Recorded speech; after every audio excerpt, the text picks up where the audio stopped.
Hello everyone, it's Micah.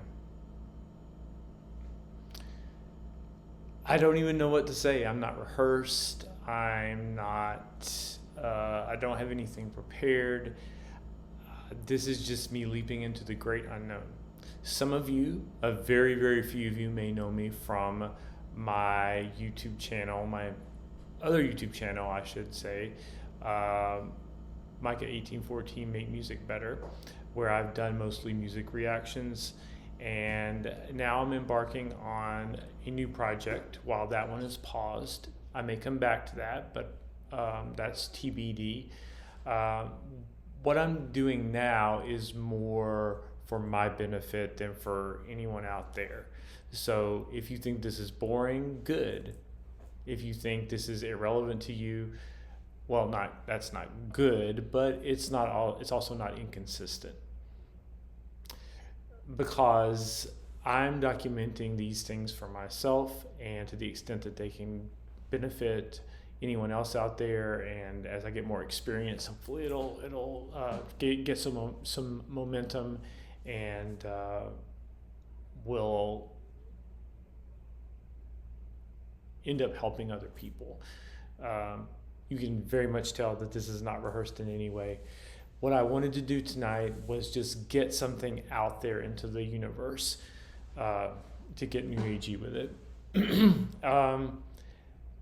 I'm embarking on a project to sort of work through my ongoing roadblock with acquiring knowledge, synthesizing knowledge, and expressing myself based on the knowledge that I've accumulated.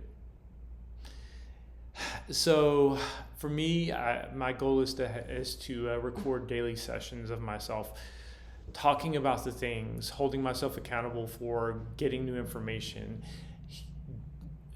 experiencing new things, listening to new things, reading new things.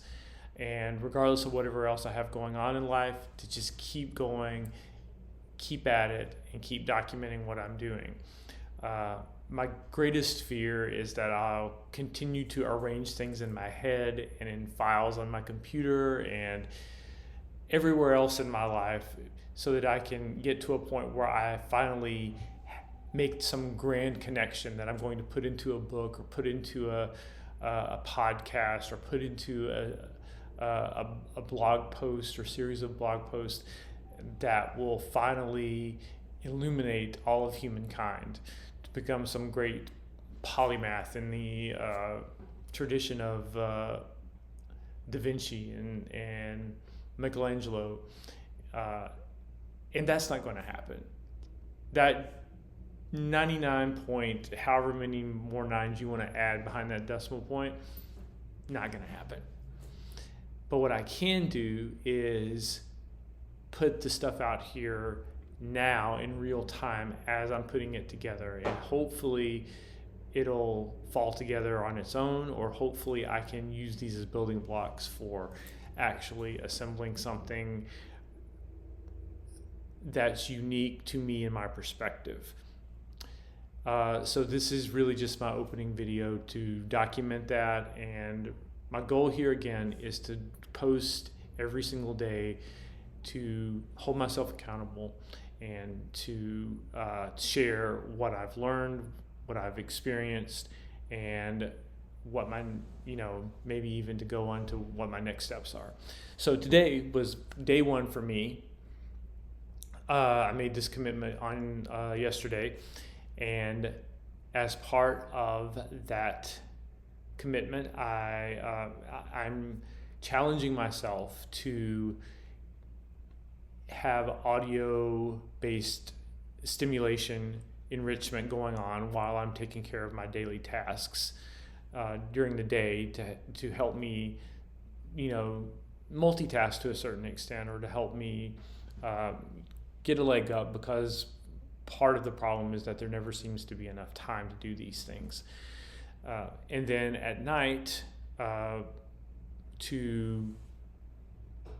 once I'm off work, once I have more absolute 100% dedicated leisure time, at that point, I will dig in, and the goal is to dig into something specialized and focused for the remainder of the evening each night. Now, obviously, there's going to be off nights, there's going to be distractions, there's going to be events, there's going to be vacations, but all things being equal, I want to have something in the evenings that I'm doing for myself. But this is being recorded before the evening, so that I don't have anything to share from that. But today I did try to get started on doing things, having things going in the background while I was taking care of my day-to-day stuff. And so the two things that I worked on today were listening to an audiobook of, let me pull up, The Maid of Maiden Lane by Amelia E. Barr, excuse me. This was a novel that was written in the 1800s, and it was set around the time of the founding of our current form of government, a few years after the Revolution, during George Washington's presidency. And the reason why I'm listening to this book is there's an Amazon Audible podcast series where it's just free audiobooks, all classics, or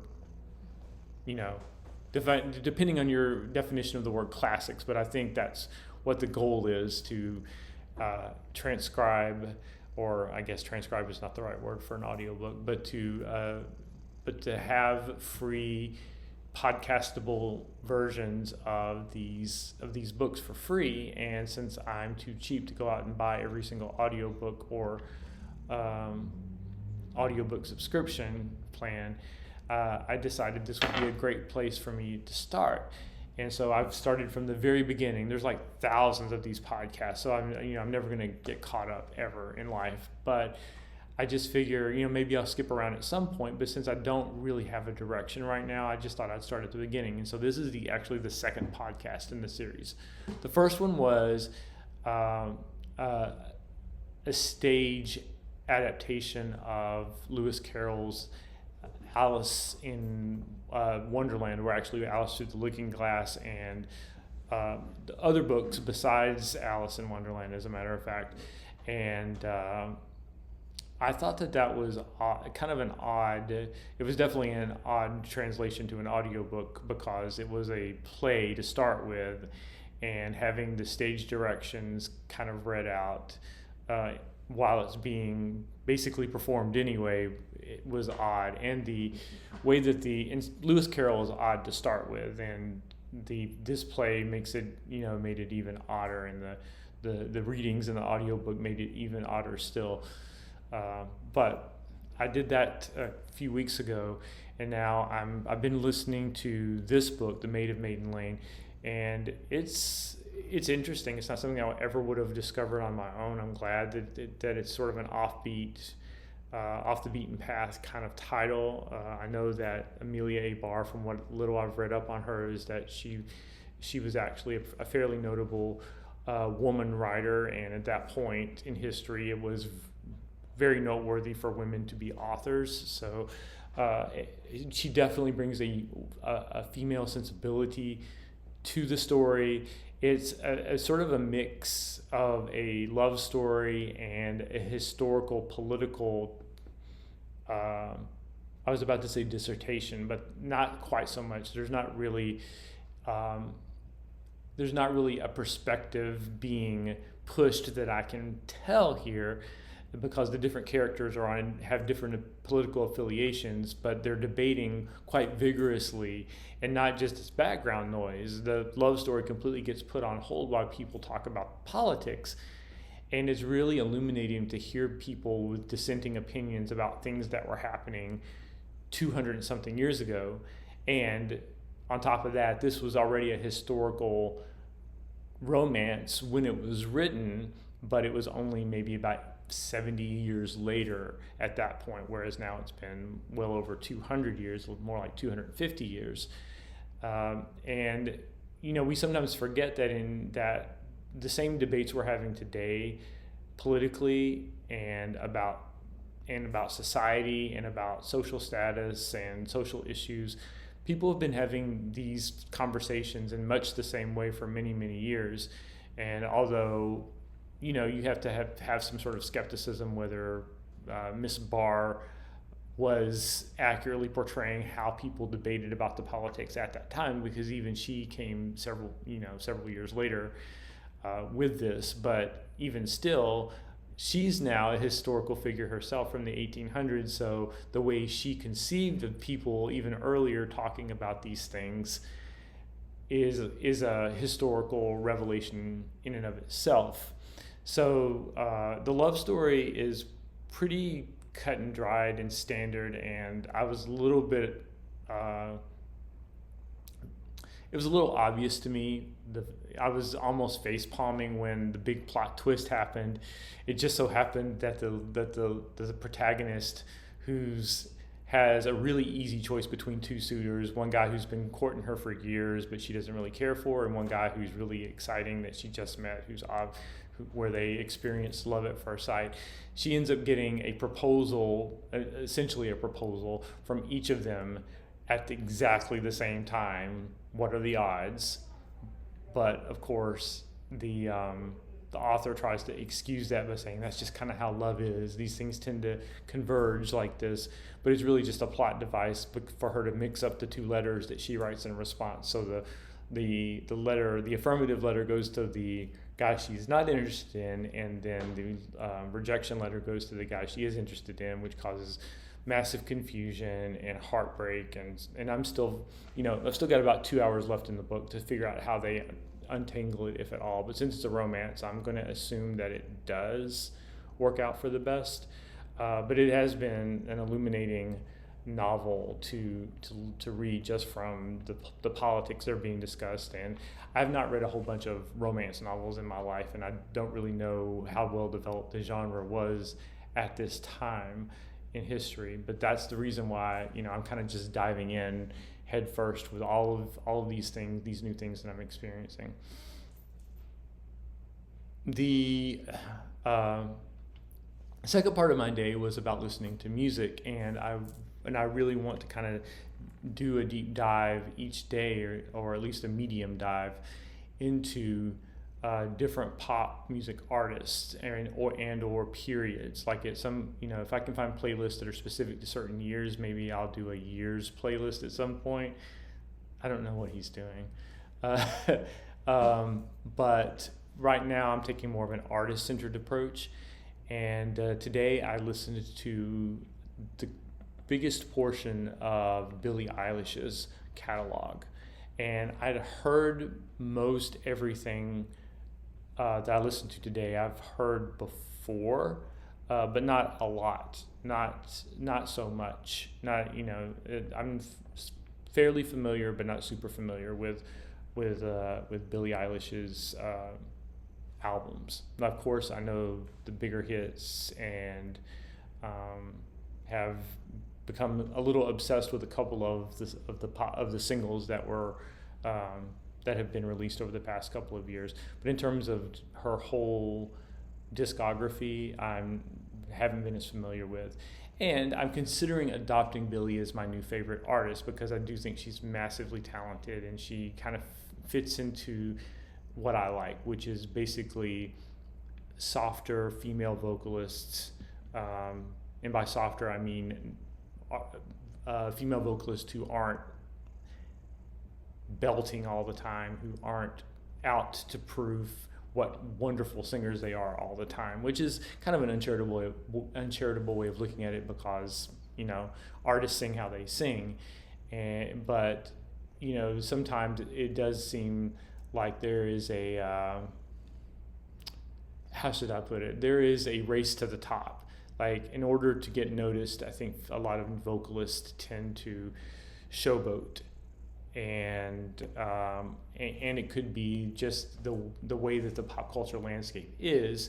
People know that they're not going to get noticed, or they're not going to have the same. He is really distracting. I guess he heard me, or he understood me, I should say. Um, that that people know that they have to really distinguish themselves, and usually that's by being either loud or having lots of vocal runs or that type of thing. So it's great for me to see a vocalist with finesse as opposed to a lot of showy, loud vocals. And so Billie has that, and also the musical adventurousness, and really connecting, of an artist who really invest in their lyrics, and it really gives you a window into who they are. That's the kind of artist I tend to get into. And I've recently had to put a little space between me and my favorite artist of nearly 40 years, Janet Jackson, because of some statements she made that I haven't really forgiven her for a couple of months ago. And so in some ways I'm kind of scouting out a new favorite artist. And so that's kind of why I started off with Billie, because she's a prime candidate. And I know I've already been quite long-winded in this video, because this really was just a kickoff video. But again, this is what I'm here for. I'm here to sort of document what I'm experiencing right now. And without getting into a lot of detail, Billie is just a really, really great pop artist. Her first long form release, which was the EP "Don't Smile at Me," it's remarkably self-assured. And although I'm not overly familiar with Lana Del Rey, I think that was the album that was probably closest to that comparison point, where she's slightly conservative, really. I mean, there's lots of adventurousness in that first EP, but Ocean Eyes is a pretty standard pop ballad, and I know that predates the release of Don't Smile at Me by a couple of years. And then the other tracks on here are just super catchy, but it seems like she's still kind of playing with, distancing herself, or hasn't quite gotten to a point where she's distinguishing herself as a unique voice. But it's really good pop music. And then When We All Fall Asleep, Where Do We Go from 2019 was her bratty phase, not brat as in Charlie XCX from this year, but just, at that point, I feel like that was Billie's Teenage Rebellion album, and she and her brother pulled out all the stops with the vocal effects and the sampling and the adventurousness of that album, but it was still super cohesive and just really satisfying, and such a great, dark, moody album in so many ways. And then Happier Than Ever, which was the album I was least familiar with, which I had listened to bits and pieces when it came out, but now today I finally listened to the whole thing all together, and it's quite a interesting album. I think it's probably the least cohesive of her albums, but it's also got some really nice dance tracks on it, and the title track I think is just magnificent. It's just the epicness of her opening with this lush ballad, and then by the end it turns into this almost thrashy, slow burn rock anthem. It's it's quite a bit. And then her most recent album, Hit Me Hard and Soft, which it's kind of inscrutable, actually. Like it's obviously really high quality, but it's just very quirky and hard to pigeonhole. Like from one song to the next, it's like, what are we doing? Like why it just switches gears, not in a really jarring way, but enough to just throw you off balance and make you wonder, like, what is her unifying musical idea here, and how does this album work so well together when all these ideas flying out from all different directions? But it's also an album of maturity, I think. I think she and Phineas are really kind of honing in on how to be experimental without being, what's the word? Without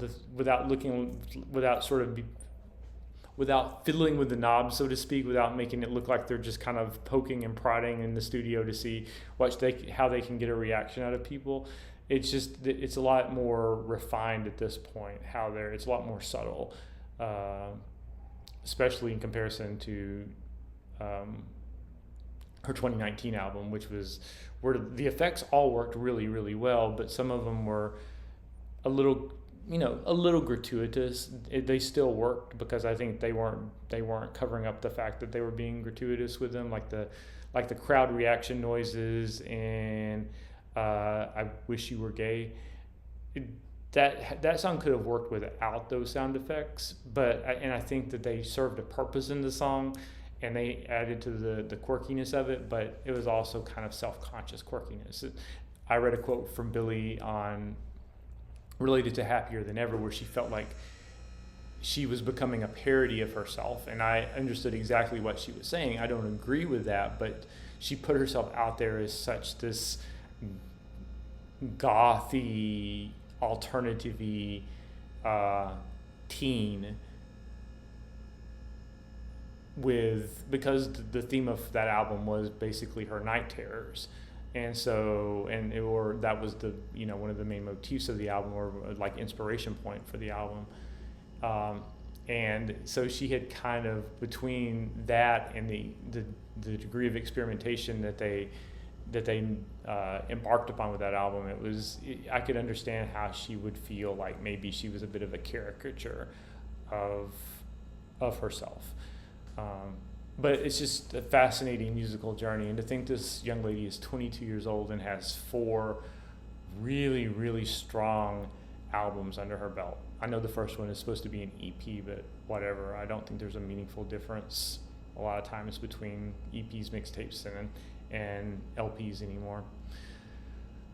So so those are the things I've been listening to today, and tonight I'm going to work on some pop culture stuff. I figure I'd do a soft entry rather than going straight into higher mathematics or physics or anything super hard. Since this is my inaugural day, I just think I'm going to pop around and see what pop culture resources I can tap into, because in order to survive and be relevant in the landscape today, especially if I'm going to engage social media in any way, you kind of have to stay sharp and understand what's going on.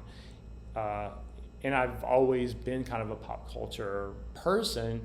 It's just that it's harder and harder to keep up when life keeps taking you in different directions.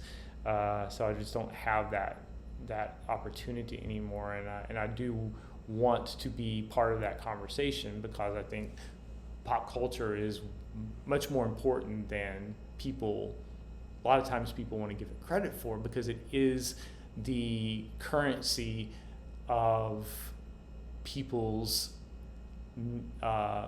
leisure time. It is how people interact, and it's a huge part of who people are and what we all have in common, and it reflects our common interests and our common concerns.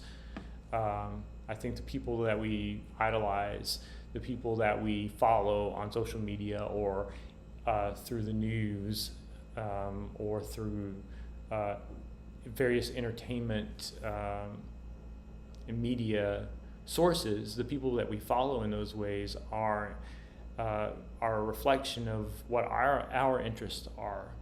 And so I think it really says a lot about who we are, and that's a big part of what I'm looking to synthesize with the information that I'm gathering, even if it's something as mundane as I have an anatomy textbook over there in the cabinet that I want to read front to back. And what does that have to do with pop culture? I don't know, but I want to find out. I want to make those kind of connections, and figure some things out and have a unique perspective on them and be able to communicate that out to the world. So that's my long-winded first video. Again, you can make whatever negative comments you like, but understand this is for me, and take that under advisement before you post nasty comments. And I'm very sensitive to nasty comments, so just don't leave them in the first place. Anyway, If you've watched this video, I guess I appreciate you eavesdropping on my little video journal, but it's also a little creepy, so you might want to, no. Last thing I want to do is discourage people from watching my videos because I need all the viewers I can get. But I know I'm going to refine this process as I go, so hopefully things will get a little more streamlined. Even though this is for me, I kind of want it to be watchable as well, and I don't know that I reached that goal today with the watchability. I think I just rambled a lot. But at any rate, I'm going to shut down for today, and I hopefully will be back tomorrow, December 3rd. Signing off for December 2nd, 2024.